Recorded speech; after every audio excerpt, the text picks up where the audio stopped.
everybody, and welcome to this Audi A5 Coupe.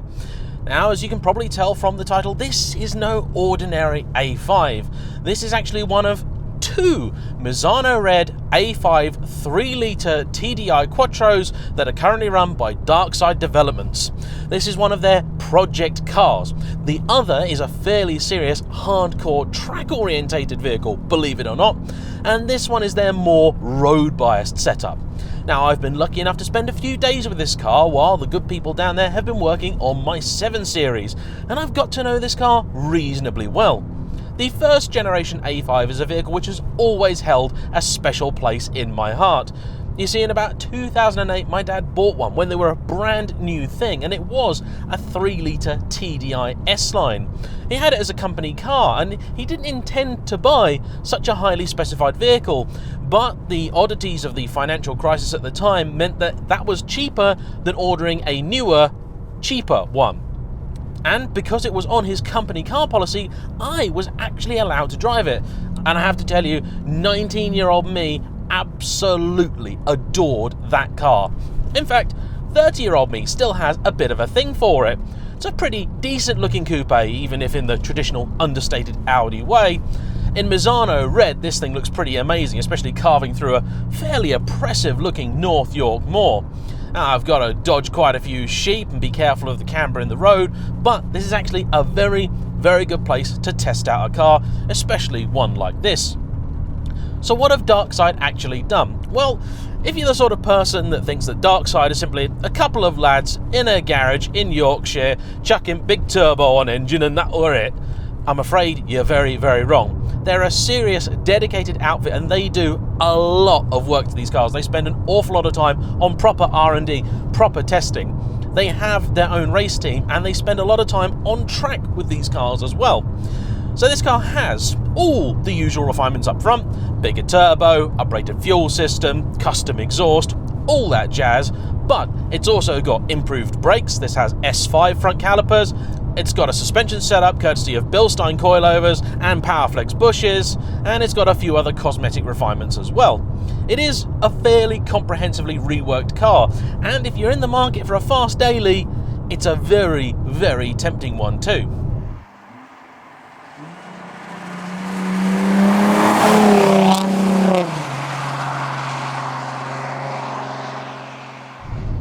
The big numbers, that's what you're all here for. This particular car is pushing out 395.5 horsepower and 580 pound-foot of torque.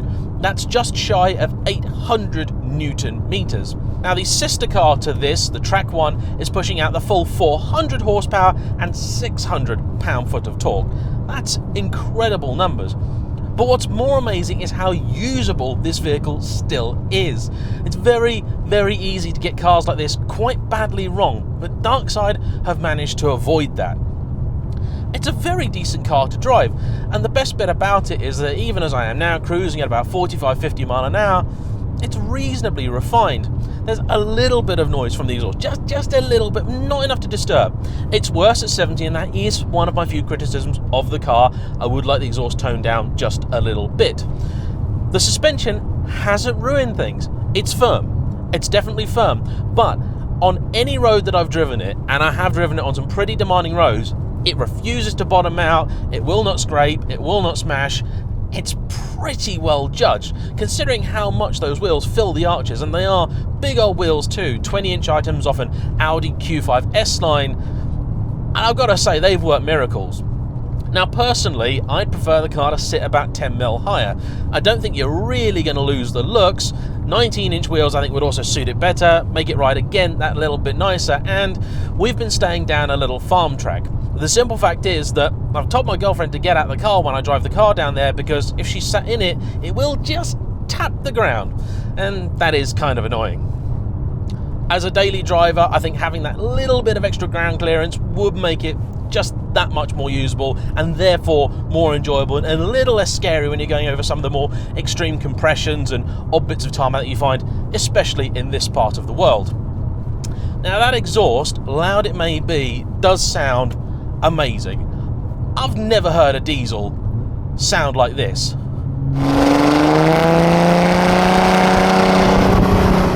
Now, because this is a development car, it isn't quite finished yet, so it is pushing a little bit of smoke out the back, and that's not how this car is going to end up. The guys at Darkside, they're very keen on making sure their diesels don't chuck out loads of smoke, because nobody wants that, so please do forgive this car for that.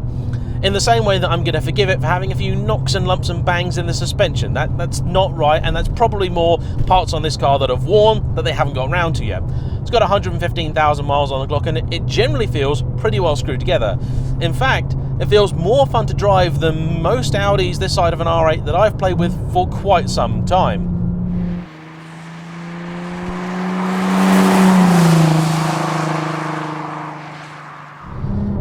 The car is dominated by that incredible torque figure, and you've got usable power from just over 2,000 RPM up to the red line at about 5. Now, because the gearing is set up for a diesel, that 5,000 RPM red line will still allow you to pick up some pretty decent speeds. This is, of course, an S-Tronic equipped car, and they've also remapped the gearbox. Now, for the most part, it works quite well, but you can tell that it's not a brand new system. You can tell that it is a little bit long in the tooth because the shifts aren't razor sharp. On occasion, it has a bit of a jerk, a bit of a hesitation when you're shifting up, usually when I'm on a serious incline. So again, that's probably a calibration issue, maybe the age of the gearbox, something like that. But they say that they've tested these gearboxes with this amount of power and torque quite considerably, and they have generally no issues with regards to durability.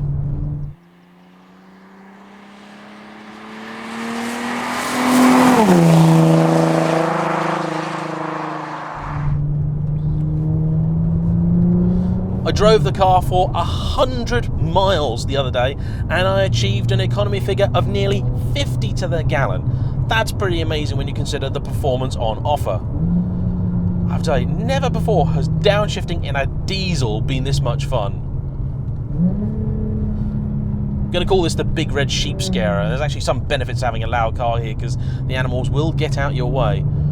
And this is an absolutely phenomenal road, it really is. I mean, you have to be respectful, you have to be careful, because if you get things wrong here, it's really going to hurt, and you got to be wary of all the wildlife, especially when you've got the new sheep around, the little dinky ones. They are likely to kind of run out in front of you, and that's happened a couple of times, so I'm exercising caution here. It's a really great road, especially for testing out suspension, so on and so forth, and brakes. And the brakes do work very well indeed, bringing the car to a nice stop. Because this is a Quattro system car, it has no trouble whatsoever in putting the power down, whatever the road conditions or weather. Very effective at doing that.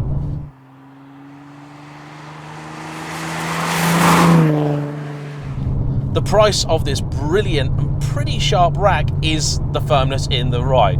Like I say, it sits on that edge of what you deem acceptable in a daily. I personally like it dialed back a few notches along with the exhaust. But as a package, the car works quite well. Now, when you leave it in auto mode, in drive in particular, it doesn't work so great, because with this bigger billet turbo that is of Darkside's own design, they have moved the power and torque band up by a few hundred RPM. The original car put out something like 360 odd pound-foot of torque, but 370, and that was from 1500 RPM, and making about 260 horsepower. So these are serious gains that this car has achieved. But it means that if you're, say, like I am now, at about 1500 RPM, you put your foot down, there's nothing. There's absolutely nothing. And that's fine.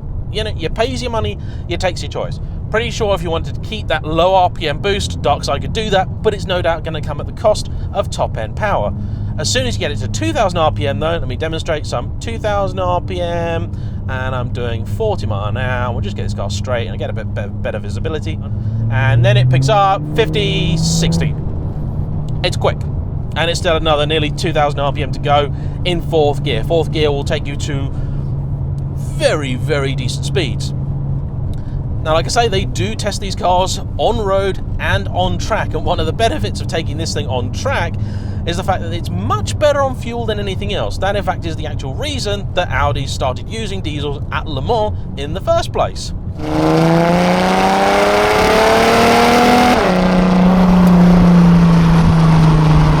It also does not feel the 1800 kilos that it definitely is, and that's very impressive.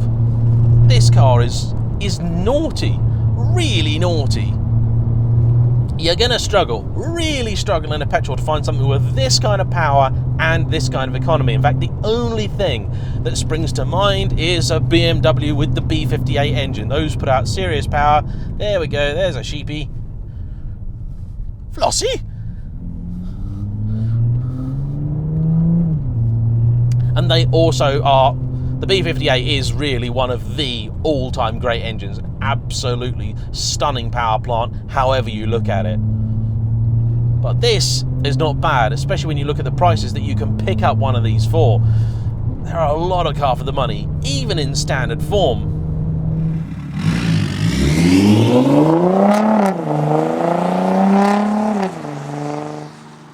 So the downsides of the car, really, they are quite simple. The gearbox just doesn't feel as sharp as the engine or able to keep up with it as much as you'd like it. If you think of it as better than a regular auto box, then you'll probably be happy. It's not really even as good as, say, the modern 8-speed ZF, and that's one reason why Audi have gone to that, but it works well enough. Again, keep it in either sport mode or manual, and you'll always be able to get the best out of it.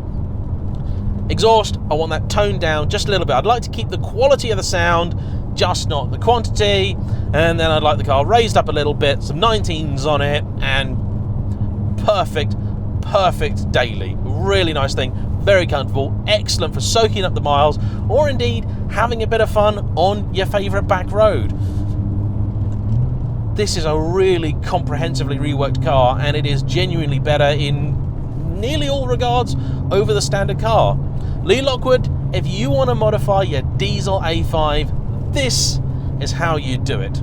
Go speak to Darkside. I'm sure they'll help you out.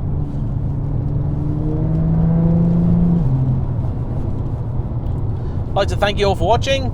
Please like, comment below, subscribe if you haven't already, and I will see you for the next one. And at this rate, who knows what it's going to be, because right after I finish filming this, I'm off to drive an old 1960s big block Mustang. Oh, I love having a bit of variety on the channel. See ya!